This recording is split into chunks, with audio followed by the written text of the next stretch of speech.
चोरों की तरह नहीं, शेरों की तरह।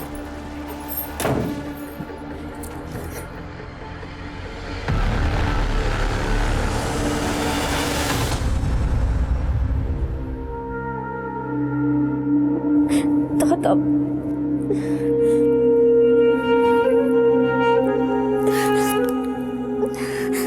शेखर, शेखर फोन उठाओ।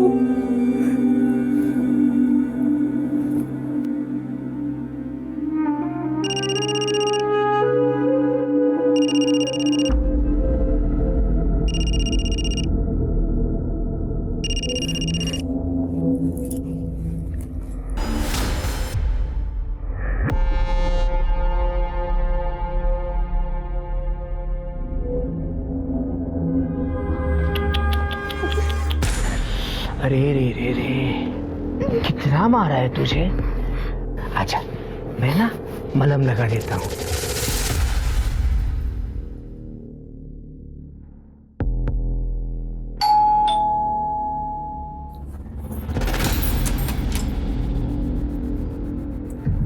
अरे चोरों की तरह नहीं, शेरों की तरह।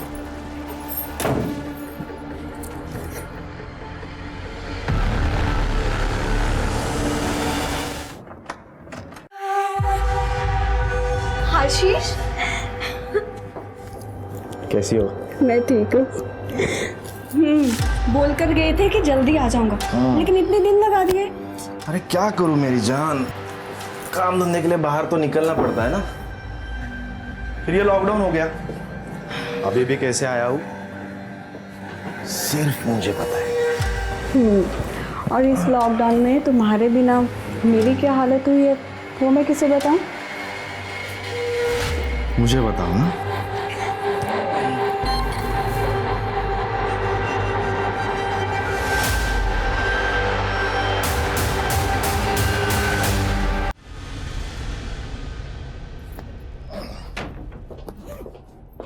है क्या? Thank you. लॉकडाउन खत्म ना होता तो कितना अच्छा होता। अब मैं आपके बिना कैसे रहूंगी? मैं भी तो अपनी बीवी को छोड़ के नहीं जाना चाहता, लेकिन क्या करूं, काम में जाना पड़ेगा ना। आई शपथ जल्दी आ जाऊंगा, ठीक है? शेखर। दादा। हाँ दादा। अरे वो तेरे दोस्त ने पैसा लिया था, उसका क्या हुआ? दादा वो लॉकडाउन की वजह से अभी तक लौटा नहीं पाया। मैं जल्दी से जल्दी उससे लेके दे देता हूँ। देख धंधा मंदा चल रहा है, ठीक है? उसको बोल जल्दी से जल्दी पैसा वापस चाहिए, मैं वापस आने तक। ठीक है दादा। और अपने वहिनी का ख्याल रखना। बाय। चलो बाय। वही मुझे एक थोड़ा ज़रूरी काम है, मैं शाम तक आ जाऊँगा।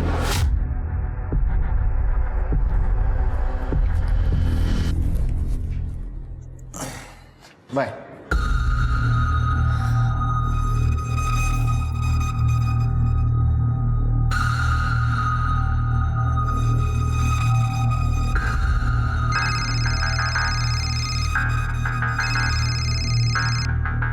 आशीष गया, अब तुम्हें कोई खतरा नहीं है। मैं अभी आता हूँ।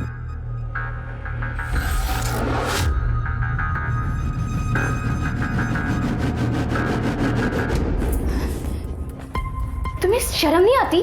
मेरे भाई का घर तोड़ के क्या अपना घर बचा रहेगा? मैं तुम्हें मानसी बहनी के पास बिल्कुल जाने नहीं दूंगी। तू रोकेगी मुझे? तू रोकेगी मुझे? योगेश, योगेश प्लीज, नहीं नहीं।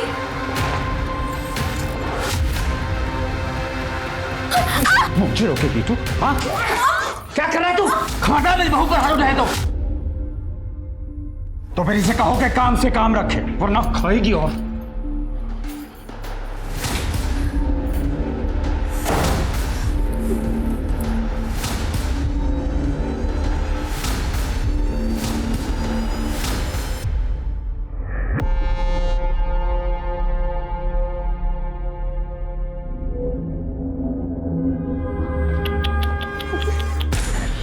अरे रे रे रे, कितना मारा है तुझे। अच्छा, मैं ना मलहम लगा देता हूँ।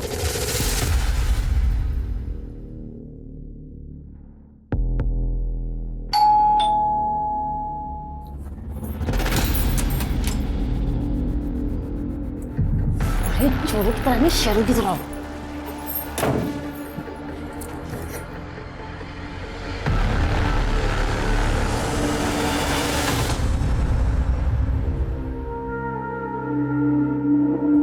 दादा,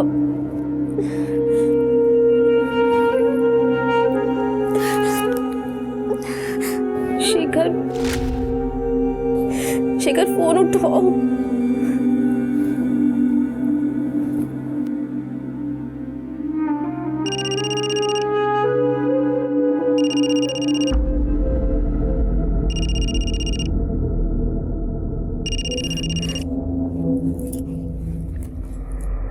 हेलो हेलो नम्रता, क्या क्या क्या हुआ? तुम रो क्यों रही हो? कुछ नहीं हुआ, मैं ठीक हूँ। मुझे कुछ ठीक नहीं लग रहा है, सच सच बताओ क्या हुआ है? सुधीर, योगेश फिर से मानसी वाहिनी के पास चला गया है। मेरी जिंदगी बर्बाद हो गई है। मुझे कुछ समझ में नहीं आ रहा, मैं क्या करूँ? तुम परेशान मत हो, मैं आ रहा हूँ तुमसे मिलने। नहीं नहीं सुधीर, तुम यहाँ मत आना, वरना किसी ने तुम्हें यहाँ पे देख लिया ना, मेरी परेशानियां और भी बढ़ जाएंगी। अरे मुझे कुछ नहीं सुनना। और सुनो, मैं तुम्हारे घर के पीछे आ रहा हूँ, तुम बाहर आ जाना मुझसे मिलने, ठीक है?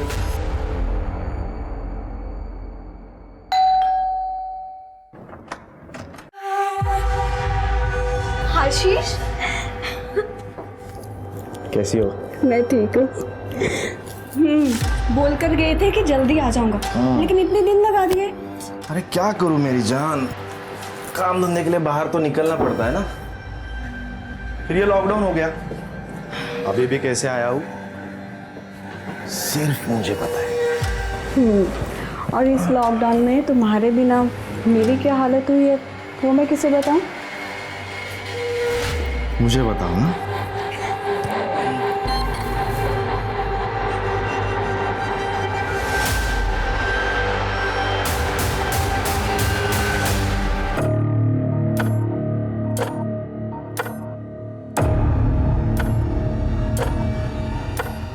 कितनी बेरहमी से मारा है तुम्हें। तुम बताओ, तुम्हारी ये आंसू मुझसे सह नहीं जाते। पर मैंने अब सहना सीख लिया है, इन्हीं आंसू के साथ जीना पड़ेगा मुझे। मैं अपने पति को अपनी भाभी के पास जाने से रोक नहीं सकती, और रोका तो उसने मुझे एक पति जो अपनी पत्नी की बिल्कुल इज्जत नहीं करता, और दूसरा मेरा ससुर जो मेरी इज्जत के पीछे पड़ा हुआ है। एक चोट देता है और दूसरा मरहम लगाने पहुंच जाता है, यहाँ वहां छूता है मुझे। तो तुम चुप क्यों हो? हाँ, अपने भाइयों से बात क्यों नहीं करती? मैंने आशीष दादा को बताया था, पर उन्हें मेरी बातों पर भरोसा ही नहीं है। उन्हें तो बस अपनी बीवी पे भरोसा है। और दूसरा शेखर जो मेरा फोन ही नहीं उठाता। सब अपने अपने लाइफ में बिजी है, किसी को परवाह ही नहीं है कि उनकी बहन की जिंदगी में क्या होता है। बता, सुनो, तुम चिंता मत करो। देखो, मैं तुम्हारा सबसे अच्छा दोस्त हूँ। इस सिचुएशन में मुझसे जो कुछ भी होगा मैं करूँगा।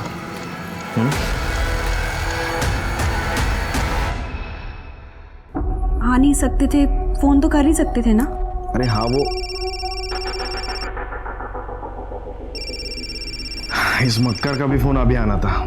कौन है? एक दल्ला है, बिजनेस राइवल। हम लोग जो और बाकी कंपनियों को माल बेचते हैं ना, उसमें से कमीशन खाता है ये। मेरी ईमानदारी की वजह से इसका बिजनेस चौपट हो गया है। हेलो आशीष भाऊ, ऐसी भी क्या नाराजगी? फोन तो उठाओ कम से कम। वैसे भी तुमने मुझे घर पर बैठने को मजबूर कर दिया है, ऊपर से लॉकडाउन ने मेरी कमर तोड़ दी है। देखो भाऊ, अकेले खाओगे तो हजम नहीं कर पाओगे। क्या मतलब? मतलब ये कि एरिया बांट लेते हैं, तुम्हारा बिजनेस तुम करो और मुझे भी अपना कमा के खाने दो। औकात से ज्यादा खाने वाले का पेट ना ऐसे ही फटता है। कि ऐसा ना हो कि वक्त फिर से करवट बदले और तुम धप से मुंह के बल आगे रहो। फालतू की धमकी देना बंद कर, समझा ना? तूने खुद अपनी लालच और बेईमानी की वजह से तेरा धंधा डुबाया है। मान ले कि तेरा इस धंधे में टाइम खत्म। किसका टाइम खत्म हुआ और किसका शुरू होगा ये तो वक्त ही बताएगा।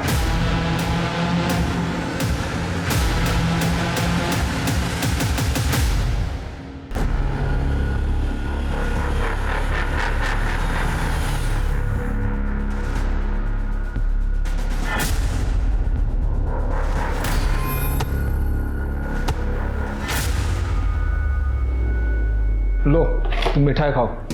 मिठाई? अरे क्या महेश, तूने खरीदे हुए शेयर्स की हालत क्या देखा ना बाजार में, सब गिर रहे हैं और तू मिठाई खिला रहे। केदार भाऊ, मेरी कुंडली से शनि की 7.5 हमेशा के लिए दूर हो गई है। अब मैं अपना पुराना बिजनेस फिर से शुरू करने जा रहा हूँ। तुम मिठाई खाओ, मिठाई खाओ। ठीक है ठीक है। और रही बात शेयर्स की, तो तुम्हारे खरीदे हुए शेयर्स तो बड़ा उछाल मार रहे हैं। केदार भाऊ, तुम्हारी जिंदगी में कोई उछाल नहीं आ रहा। महेश, मेरी जिंदगी में बहुत जल्द उछाल आने वाला है। तू तो जानता है मेरा बेटा योगेश नम्रता को, मेरी बहू को आए दिन मारते रहता है। अब उसकी बेरुखी से तंग आकर वो जल्द ही मेरी बाहों में आने वाली है। ये बात, अब इस बात पर तू मिठाई खा ले। कौन आ गया?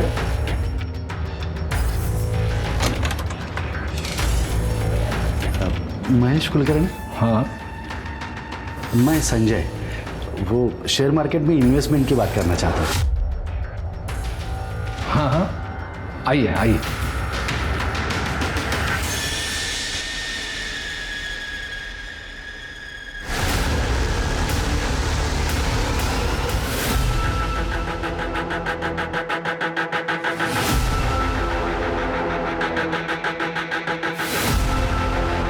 रुको रुको इधर रुको। ये तो मेल बॉडी है। डेफिनेटली पहचान छुपाने की कोशिश की गई है। हो सकता है किसी पत्थर वत्थर से मारा हो। लेकिन इसको यहाँ मारा गया है और या कहीं और मार के यहाँ लाया गया है।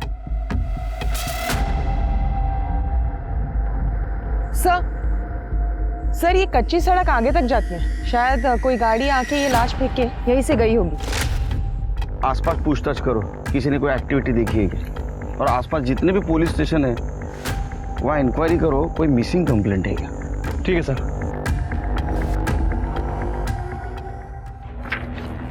सर, आपका शक सही निकला। गला दबाकर ही मारा गया था और उसके बाद उसका चेहरा बिगाड़कर उसकी पहचान छुपाने की कोशिश की गई है। ये देखिए, पीएम रिपोर्ट में मेंशन है कि उसकी मौत 29 जून को दिन में 11:30 से 12:30 के बीच में हुई है। और सर उसके पहले उसके साथ सेक्सुअल एक्टिविटीज़ भी हुई हैं। तो ये औरत के चक्कर में तो ये मर्डर नहीं हुआ। सर लग तो ऐसा ही रहा है।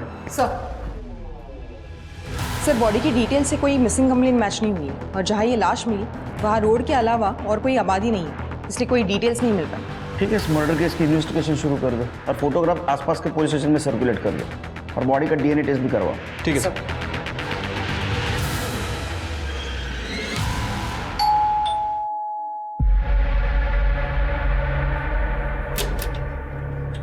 मानसी देशपांडे जी,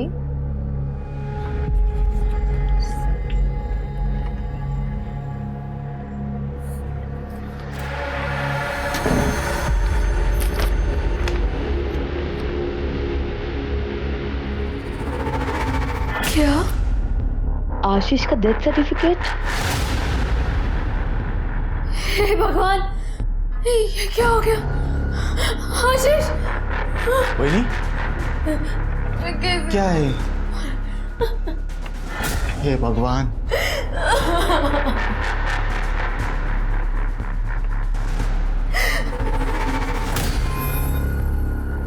फाइनली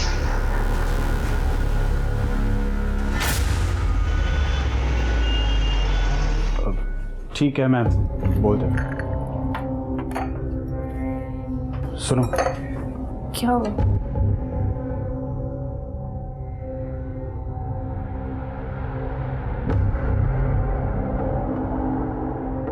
आशीष दादा नहीं रहे अब। कोरोना से उनकी डेथ हो गई है। क्या? क्या? ऐसा नहीं हो सकता।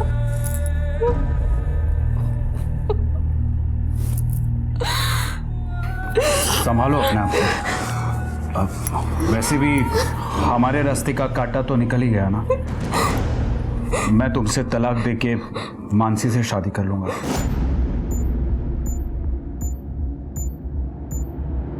तुम्हें जरा सी भी शर्म नहीं आती ना? ऐसा क्यों कर रहे हो तुम मेरे साथ?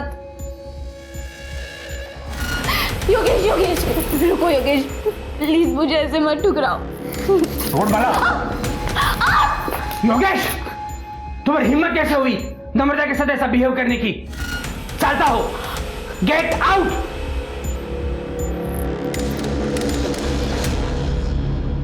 नम्रता, उठ जा। अरे उठ उठ, उठ। देख, तो चिंता क्यों करती है तू? छोड़ो मुझे, मुझे ये सब अच्छा नहीं लगता। नौटंकी नहीं करना मेरे साथ। तू जानती है ना, एक मैं ही हूं जिसे तुम्हारी जवानी से लगाव है। चिंता मत कर, मैं योगेश को बोल दूंगा, वो तुम्हें तलाक नहीं देगा। करने दो उसे जो करना है, और मुझे जो करना है वो मैं करूंगा।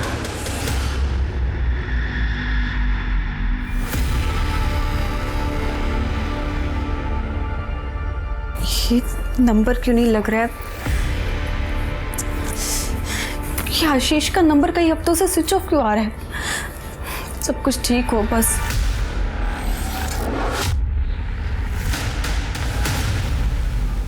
मानसी बहनी, प्लीज मेरा घर मत तोड़ो, योगेश को छोड़ दो।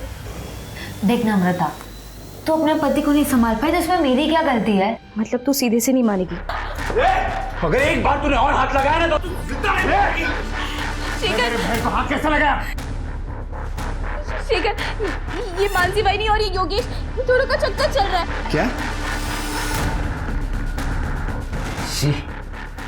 सोचा भी नहीं था तुम लोग इतना गिर सकते हो। मानसी भाई, अरे थोड़ी तो शर्म करो। आशीष दादा जानने के बाद तुम लोग तो खुलेआम रंगरलिया मनाने लगे। नम्रता, तू गार्जियनों को करो, मेरे जीते जी मैं ये होने नहीं दूंगा। सर, हमारे पारिवारिक प्रॉपर्टी का बंटवारा करना है। प्रॉपर्टी में कितने बंटवारे? जी, ये मेरे बड़े भाई का डेथ सर्टिफिकेट है। अभी हाल ही में उनकी कोरोना से डेथ हुई है। उनकी एक बीवी है मानसी, और मेरी छोटी बहन है नम्रता। इन दोनों का हक बनता है। ऐसा कोई तरीका है जिसे ये मानसी को इस प्रॉपर्टी में से कुछ भी ना मिले? इसलिए हमें ये प्रूव करना होगा कि लीगली वो तुम्हारे भाई की वाइफ है ही नहीं।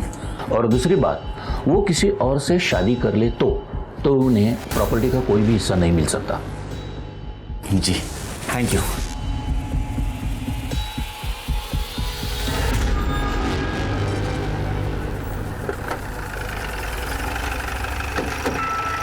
सर, आपने जो डीएनए रिपोर्ट मंगाई थी वो आ गई। सर एक मिनट। हेलो, एडवोकेट सलागरे बोल रहा हूँ। केड़कर साहब से बात हो सकती है? हाँ एक मिनट सर, मेरे साथ ही हैं। सर आपके लिए। हेलो। हाँ नमस्कार केड़कर साहब, एडवोकेट सलागरे बोलते हैं। हाँ नमस्कार सर, बोला बोला। अभी शेखर नाम का लड़का आया था मेरे पास प्रॉपर्टी के बंटवारे का केस लेकर। उसके भाई की डेथ हुई है। सर्टिफिकेट में death of cause is corona ऐसे लिखा है। ये सर्टिफिकेट मुझे नकली लग रहा है। अच्छा, एक काम करना सर, लग साहब, वो सर्टिफिकेट और वो आदमी की डिटेल्स श्रीकी के मोबाइल पे सेंड कर दो। सर भेज देता हूँ मैं। Okay, thank you. आया? हाँ सर, आ गया। एक काम करो, ये स्वाति को फॉरवर्ड कर दो, और स्वाति को बोलो पता करे ये फेक है या ओरिजिनल। सर सॉरी मानसी भाभी, उस दिन मैं कुछ ज़्यादा ही बोल गया। अगर योगेश को ही नम्रता के साथ नहीं रहना है तो मैं क्यों कुछ ज़बरदस्ती करूं? और आप दोनों को भी शादी करनी है तो मुझे कोई प्रॉब्लम नहीं है। अगर आपको कोई भी हेल्प लगे तो आप मुझे बोल सकते हैं, लेकिन वही नहीं, मैं चाहता हूं कि दादा के बाद उसकी प्रॉपर्टी का हकदार सिर्फ मैं रहूँगा। ठीक है शेखर, वैसे भी तुम्हारी प्रॉपर्टी में मेरी कोई दिलचस्पी नहीं है। मुझे तो सिर्फ योगेश चाहिए। मैं अपनी दुनिया बसाना चाहती हूँ योगेश के साथ।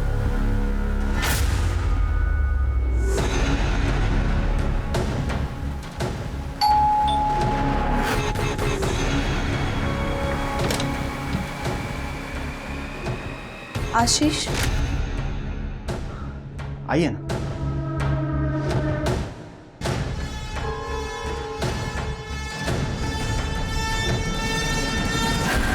लेकिन आप कौन? मैं आशीष की वाइफ कविता। क्या क्या? क्या झूठ बोल रही है आप? आशीष दादा की वाइफ तो ये है मानसी। ये आप क्या कह रहे हैं? आशीष की वाइफ मैं हूँ कविता। अगर आपको विश्वास नहीं होता ना, ये मैरिज सर्टिफिकेट देखिए।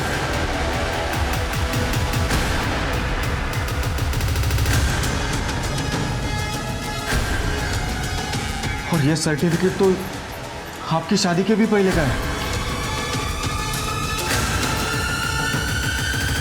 आप आशीष को बुलाइए, आपको सब कुछ पता चल जाएगा। लेकिन आशीष दादा की तो कुछ ही दिनों पहले कोरोना से मौत हो गई है। क्या?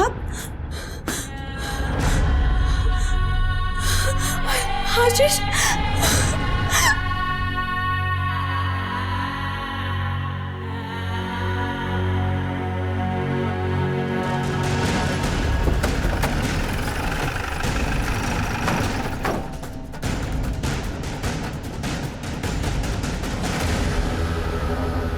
आप में से शेखर कौन है?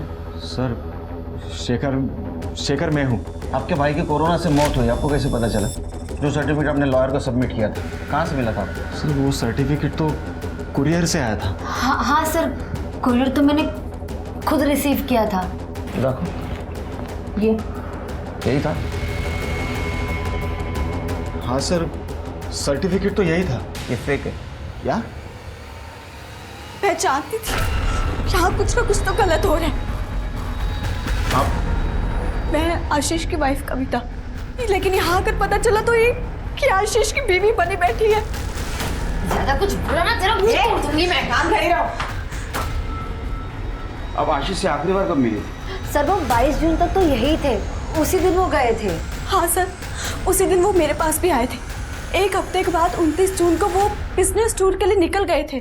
अब कभी लंबा इंतजार मत करवाना, और अगर जल्दी नहीं आए ना तुम तो मैं वहाँ पर आ जाऊंगी। चिंता मत करो, हफ्ते 10 दिन में वापस आ जाऊंगा। यार कैब बुक करना भूल गया मैं। तुम पहले कैब बुक कर लो। नहीं यार, लेट हो जाएगा। मैं एक काम करता हूँ, बाप्पा चौक में जाके कैब ले लेता हूँ। साहब, आशीष ने मुझे इस घर और शेखर के बारे में बताया था, और बहुत दिन तक जब आशीष का नंबर स्विच ऑफ गया और ना ही कोई कांटेक्ट हो पाया, तो मैं उसे ढूंढते ढूंढते यहाँ तक आ गई। और सर आशीष दादा भी 22 जून के बाद वापस घर आए ही नहीं। हाँ सर, वो सिन्नर जाने का कह के गए थे। आशीष की किसी के साथ दुश्मनी थी? नहीं सर, उनकी किसी के साथ कोई दुश्मनी नहीं थी। दादा एकदम सीधे आदमी थे, वो सिर्फ अपने काम से काम रखते थे। सब महेश कुलकर्णी, ये आशीष का कॉम्पिटिटर हुआ करता था। आशीष ने अपनी मेहनत और ईमानदारी से का विश्वास जीत लिया था, और जिसकी वजह से महेश का कमीशन का धंधा भी चौपट हो गया था। और फिर एक दिन उसने आशीष को फोन पर धमकी भी दी थी कि ऐसा ना हो कि वक्त फिर से करवट बदले और तुम धप से मुंह के बल आगे रहो। फालतू की धमकी देना बंद कर, समझा ना?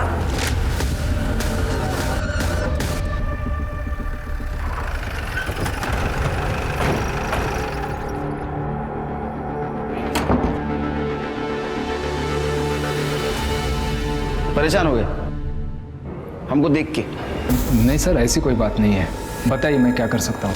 आशीष की वाइफ कह रही थी कि तुमने उसे कुछ धमकाया बिजनेस के सिलसिले में।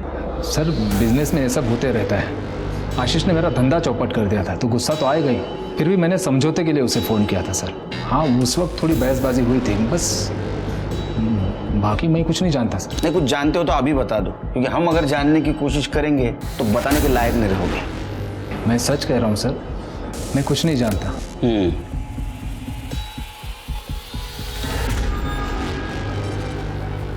सर मुझे तो शेखर का ही हाथ लग रहा है, क्योंकि प्रॉपर्टी के बंटवारे को लेके वो डायरेक्ट लॉयर के पास चला गया।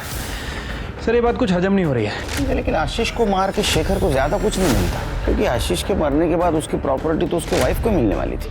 ये महेश हमसे कुछ छुपा रहा है। एक काम करो, महेश का सीडीआर रिपोर्ट और मोबाइल लोकेशन ट्रैक करो, और ये जो फेक डेथ सर्टिफिकेट मिला था वो किसने बनवाया था ये भी चेक करो। शायद उससे हमें पता चले कि आशीष के साथ एक्चुअल में क्या हुआ था। ठीक है सर। सर कविता के बयान के मुताबिक 29 जून को आशीष नासिक से निकला था। और उसके अगले ही दिन हमें एक आदमी की लाश मिली थी नासिक के जंगल में। सर लाश की पोस्टमार्टम रिपोर्ट के हिसाब से उस आदमी की मौत 29 जून को ही हुई थी। तो कहीं ये लाश आशीष की तो नहीं? उस बॉडी से शेखर का डीएनए मैच कराओ। सर मानसी तो पहले से ऐसी थी, मगर अब तो शेखर भी। मानसी और योगेश को जो करना है वो करेंगे नम्रता, लेकिन अब जब शेखर भी इस गंदे खेल में शामिल हो गया, मुझे लगता है तुम्हें यहाँ से कहीं दूर चले जाना चाहिए, नहीं तो तुम्हारी जान को खतरा हो सकता है। पर मैं जाऊंगी कहाँ? मैं तुम्हें कहीं एक सुरक्षित जगह पे लेके जा सकता हूँ, अगर तुम्हें मुझ पर भरोसा है तो। कैसी बात कर रहे हो सुधीर? एक तुम ही तो जिस पर मेरा भरोसा बचा है। ठीक है, कल मैं आता हूँ तुम्हें लेने, तैयार रहना। संजय जी, मैंने आपके लिए कुछ अच्छी कंपनी के शेयर सिलेक्ट किए हैं। अगर इन्वेस्ट करना हो तो पैसे लेके आ जाइए। महेश जी, एक्चुअली क्या है, वो जो शेयर्स के लिए पैसा रखा था ना, वो कहीं और खर्च हो गया। अब इंतज़ाम करने को कम से कम 1 हफ्ता लग जाएगा। कोई बात नहीं, जब इंतज़ाम हो जाए तो बता दीजिएगा। जी।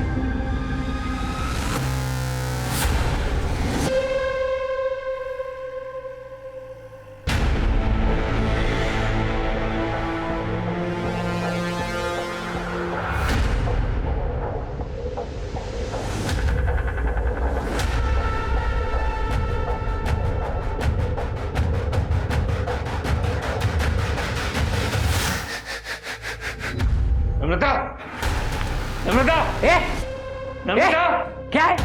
कहाँ घुस रहा है तू? कहाँ घुस रहा है तू? नम्रता का है? मुझे क्या पता, कल रात से घर पर नहीं है वो। तुम्हें पता होगा ना, तू तो आशिक है उसका। बता कहाँ छुपा के रखा है उसे? मुझे नहीं पता नम्रता कहाँ पे है। ये किसी और के साथ भाग के। सच सच बता नम्रता कहाँ है? तुम लोग उसे बहुत परेशान करते हो, मुझे पता है। कहाँ छुपा के रखा है? कहाँ छुपा के रखा है? हिम्मत कैसे हुई तेरे मेरे बाबा को हाथ लगाने की? हाँ, हिम्मत कैसे हुई तेरे? छुपा के रखा है, मैं उसे ढूंढ के निकालूंगा, मैं बोल रहा हूँ। अरे जा जा। नम्रता जहाँ भी होगा ना, मैं पता लगा के रहूंगा। चल निकल। नम्रता कहाँ है? चल, पता लगाता है साला। कातिल बहुत चालाक है शेर के, और इसलिए उसने कोरोना का सहारा लिया। लेकिन सबसे बड़ा सवाल यह है कि आशीष को कहाँ मारा गया, क्योंकि कविता के बयान और आशीष के कॉल डिटेल्स के मुताबिक वो घर से 11 बजे निकला था और उसकी मौत 11:30 से 12:30 के बीच में। तो इसका मतलब उसको रास्ते में ही मारा गया। सर कविता ने हमें बताया था कि आशीष ने घर से कैब बुक नहीं की थी, वो पैदल बापा चौक तक गया जो वहां से 200 मीटर की दूरी पर। सर हो सकता है इसी बीच आशीष को किडनैप करके मार दिया गया हो, या फिर कातिल उसी कैब में हो। सर लेकिन अगर कातिल ने आशीष को सिन्नर में मारा तो उसकी लाश को नासिक के जंगलों में क्यों फेंक दी? जाहिर सी बात है स्वाति, कातिल नहीं चाहता था कि वो लाश आसानी से किसी को मिले, इसलिए उसने जंगल में उस बॉडी को डंप किया। अरे कहाँ जा रहे हैं? चल तो बात कर। अरे करणे येऊ दे त्यांना, लोकांच्या तक्रारी ऐकण्यासाठी जगना पडीकडे। सर ये नम्रता गायब हो गई है सर। क्या? सर उसका पति योगेश और आशीष की बीवी मानसी, इन दोनों के बीच में अफेयर चल रहा है सर। सर मुझे पक्का यकीन है इन दोनों ने गायब किया सर। आप उन दोनों को छोड़ना नहीं सर, प्लीज।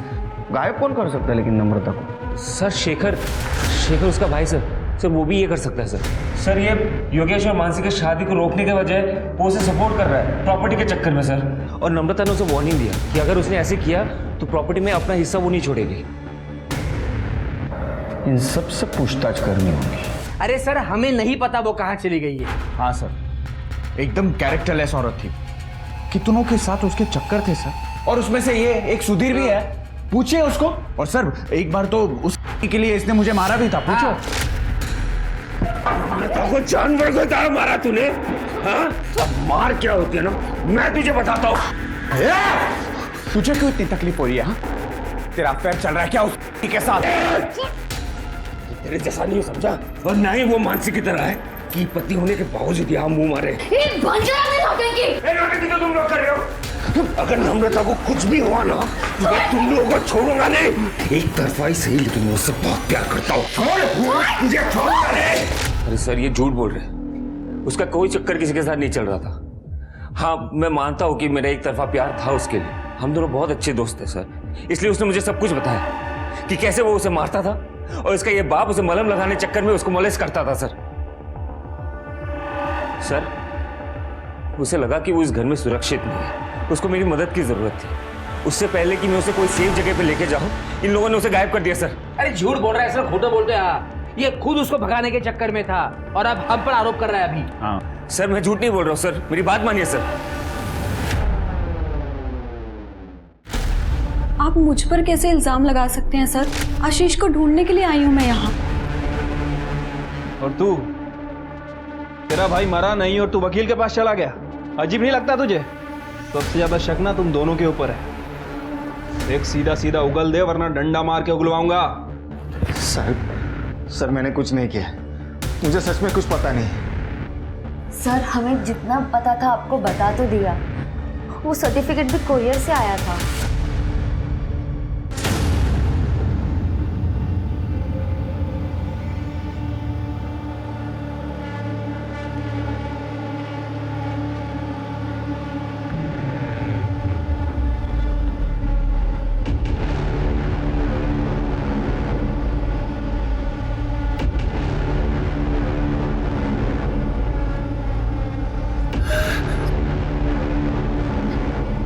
पानी देता हूँ।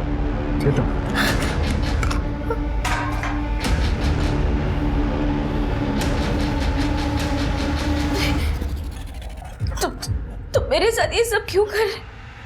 प्लीज प्लीज जाने दो मुझे। जाएगी ना? प्लीज। जाएगी, बाहर जाएगी तू, पहले तेरी जान जाएगी।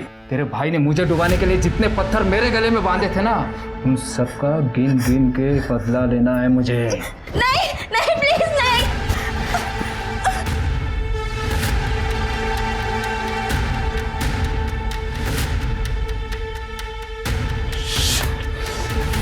अबे आता है मैं, रुक।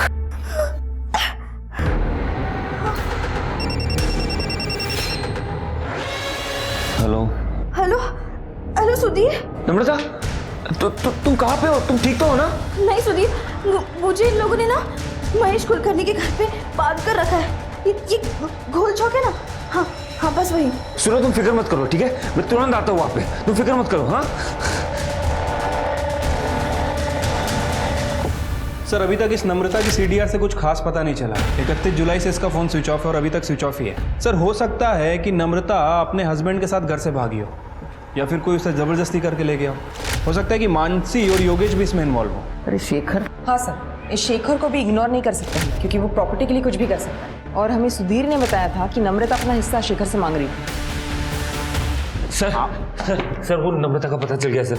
उसने मुझे 1 घंटे पहले फ़ोन किया था। उन लोगों ने उसे गोल चौक में किसी महेश कुलकर्णी के घर पे बंद करके रखा है सर। मैं वहाँ पे गया था लेकिन वहाँ पे कोई था नहीं। इस केस में महेश कुलकर्णी का नाम बार बार आ रहा है। कहीं आशीष और उसके बहन से बदला लेने का मामला तो नहीं? एक काम करो, सुधीर को जिस नंबर से कॉल आया था उसके डिटेल्स निकालो। इस महेश कुलकर्णी को जल्द से जल्द पकड़ना होगा। चलो।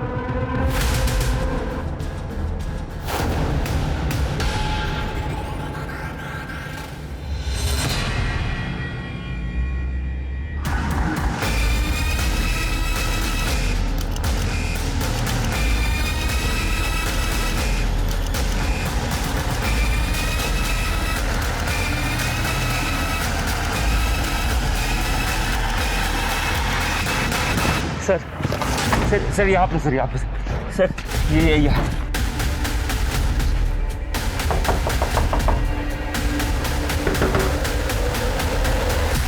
मैं जब आया था तब बंद था सर।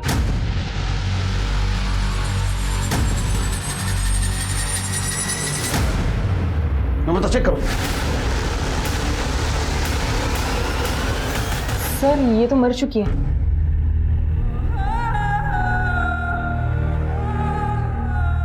और सर ये देखिए, गले पे रस्सी के निशान है। शायद रस्सी से गला घोट के मारा गया है।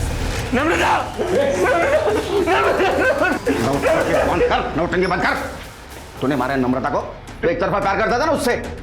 तूने बोला था दरवाजा बंद है, दरवाजा खुला था। सर मैं जब आया था सर तब अंदर से दरवाजा बंद था सर। यकीन कीजिए सर, मैं झूठ नहीं बोल रहा हूँ सर। नम्रता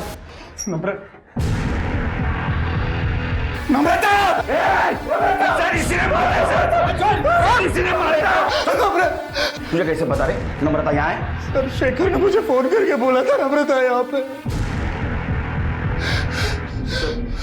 सर योगेश को मैं नहीं बताया था। सुधीर का पहले फोन मुझे आया था, लेकिन मैं घर से थोड़ा दूर था और योगेश मेरे ही घर पे था, इसीलिए मैंने आगे भेज दिया। हटा दिया ना तूने तेरी बीवी को रास्ते से? हाँ, मानसी के साथ अय्याशी करनी थी ना तेरे को? सच बोल। आप लोगों के आने से पहले मैं यहाँ आ चुका था, लेकिन जब मैं यहाँ आया तो मैंने देखा कि ऑलरेडी नम्रता मर चुकी है, इसलिए मैं डर गया और डर के बाहर जाके छुप गया।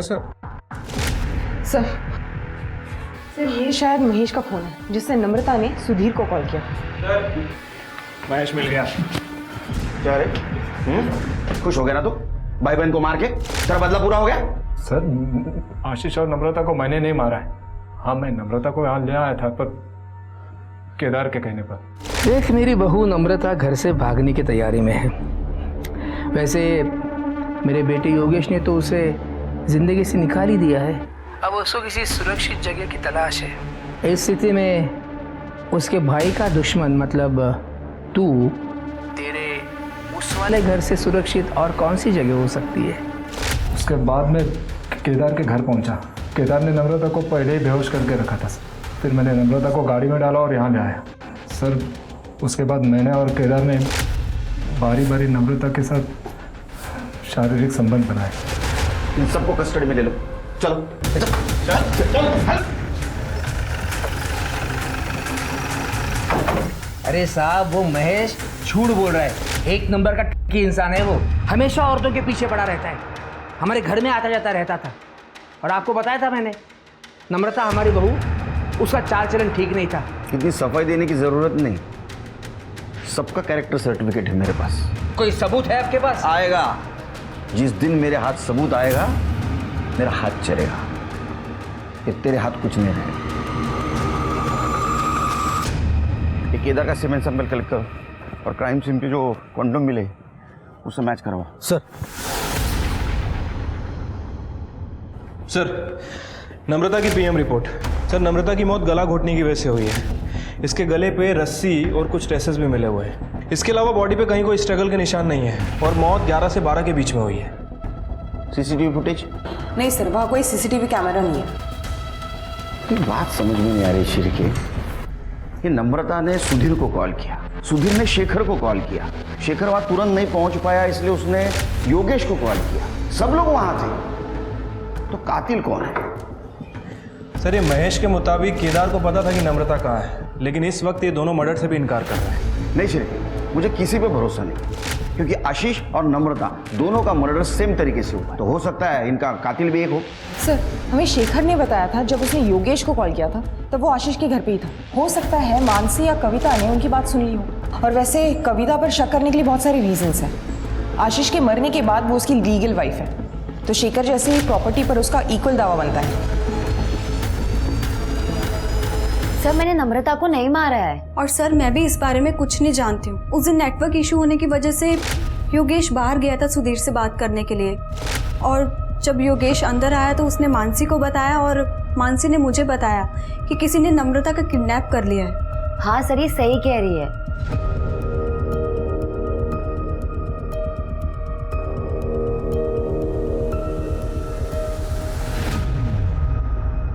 सर आपको क्या लगता है, ये दोनों लड़कियां सच बोल रही है या सच को छुपा रही है? ये नम्रता को जिसने भी मारा है बहुत होशियार है।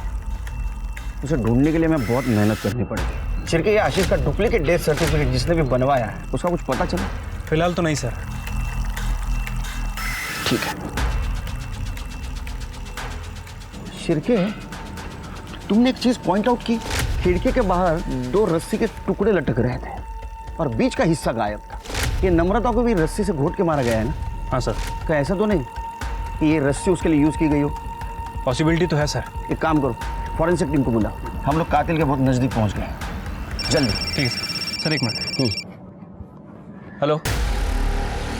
ठीक है सर, क्राइम सीन पे जो कॉन्डम्स मिले थे और उसके अंदर जो सीमेंट था वो केदार के सीमेंट से मैच कर रहा है। बोला था ना तेरे को, जिस दिन हाथ सबूत लगेगा मेरा हाथ उठेगा। सच बोल। मुझे मत मारिए, मैं सब बताता हूँ। मैं मानता हूँ कि मेरी बुरी नज़र थी मेरी बहू पर। महेश जो कुछ भी बोला बिल्कुल सच बोला।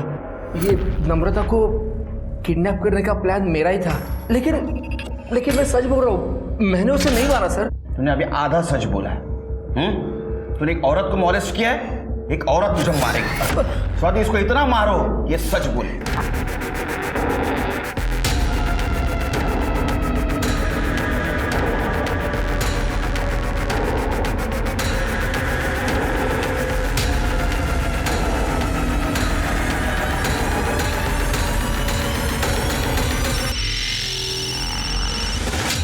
हेलो। कविता किसी को तो मिलने आई है, पर मैं देख नहीं पाया वो किससे मिलने आई है। ठीक है, वो बाहर आने तक वहीं रुको, और अगर पता ना चले वो कौन है तो किसी बहाने से अंदर चले जाना। Okay madam.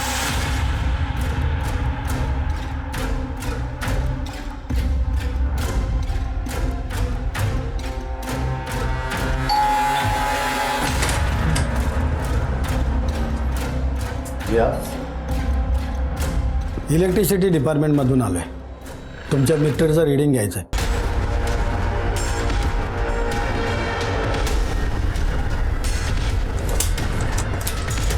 सर, तुमचं मीटर फॉल्टी आहे. एक आठवड्यामध्ये तुम्हाला नवीन मीटर दिलं जाईल, पण मालकाचा आम्हाला एक फोटो लागेल. मेरे पास में फोटो नहीं है. सर, ती आमच्याकडे सुविधा आहे. तुम्ही जरा मास्क खाली करा. सर, ये वो आदमी है जिसे कविता मिलने गई थी. इसकी कुंडली निकालो. सब.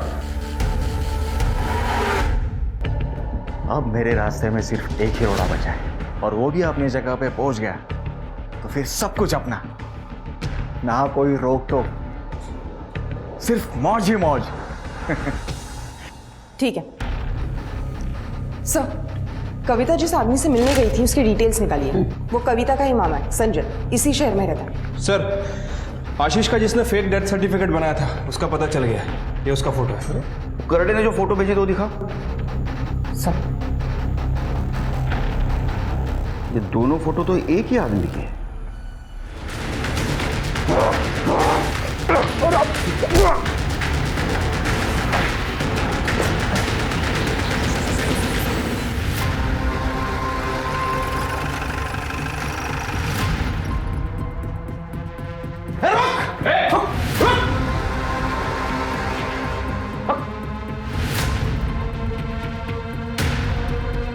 सब, इसने नम्रता को मारा है. हमने जब इसे पकड़ने की कोशिश की थी ये हमलावर हो गया. बंद कर अपनी नौटंकी, समझी? ये दोनों फोटो तो एक ही आदमी के हैं. ये देखो, लेकिन इसने आशीष और नम्रता को मारा क्यों होगा? सर, 100% प्रॉपर्टी का मामला हो सकता है. प्रॉपर्टी का मामला? अगर प्रॉपर्टी का मामला हो सकता है तो इसका अगला शिकार शेखर हो सकता है. हमें शेखर को बचाना होगा. 1 सेकंड से शेखर बच गया और 1 सेकंड से तू भी बच गया. तुम दोनों के खिलाफ सारे सबूत है हमारे पास. तुम सच बोलो ये तो हमारा डंडा बोलेगा. बताती हूँ सर, मैं आशीष से बहुत प्यार करती थी. मुझे बिल्कुल भी अंदाज़ा नहीं था कि वो मुझे इतना बड़ा धोखा देगा. वो अक्सर बिजनेस का नाम लेकर सिनर आया करता था, और जब उसने ज़्यादा से ज़्यादा वक्त यहाँ बिताना शुरू कर दिया तो मुझे उस पर शक होने लगा. फिर मैंने ये बात संजय मामा को बताई. इन्होंने आशीष के इस घर पर नज़र रखनी शुरू कर दी. तब हमें पता चला कि आशीष और मानसी शादी कर इस घर में एक साथ में रह रहे हैं. तब मुझसे ये बात बर्दाश्त नहीं हुई सर. मामा, मैं आशीष को कभी माफ़ नहीं कर सकती. उसे मारना ही होगा. ये तू नहीं, तेरा गुस्सा बोल रहा है. नहीं मामा, ये मेरा आखिरी फैसला है. सही मौका नहीं. उसे मारने के लिए इस घर से अच्छी जगह कोई नहीं हो सकती. आशीष की लाश नासिक के जंगल में मैंने फेंक दी और उसका चेहरा कुचल दिया. कोरोना की कहानी इसलिए बनाई क्योंकि लाश न मिलने की बात छिपी रही. साहब, अभी कोरोना से इतने लोग मर रहे तो हमें लगा कि ये आशीष की मौत भी छिप जाएगी और कविता आशीष की प्रॉपर्टी पे ऐश करेगी. लेकिन साहब, जब हम यहाँ आए तो हमें पता चला कि ये आशीष की तो बहुत सारी प्रॉपर्टी है. फिर हमने सोचा साहब, ये प्रॉपर्टी के जितने भी दावेदार हैं उनको सबको एक एक करके रास्ते से हटा देंगे. कि नम्रता के बारे में कैसे पता चला? वो मैं इनके घर पे नज़र रख रहा था ना साहब, तो वो शेखर ने योगेश को फ़ोन करके नम्रता के किडनैप होने की बात बोली, तो वो बात मैंने सुन ली, क्योंकि मैं वहीं पे छुप के खड़ा था। गोल चौके के पास। और क्या नाम बताया? महेश कुलकर्णी। पक्का नम्रता वहां मिलेगी?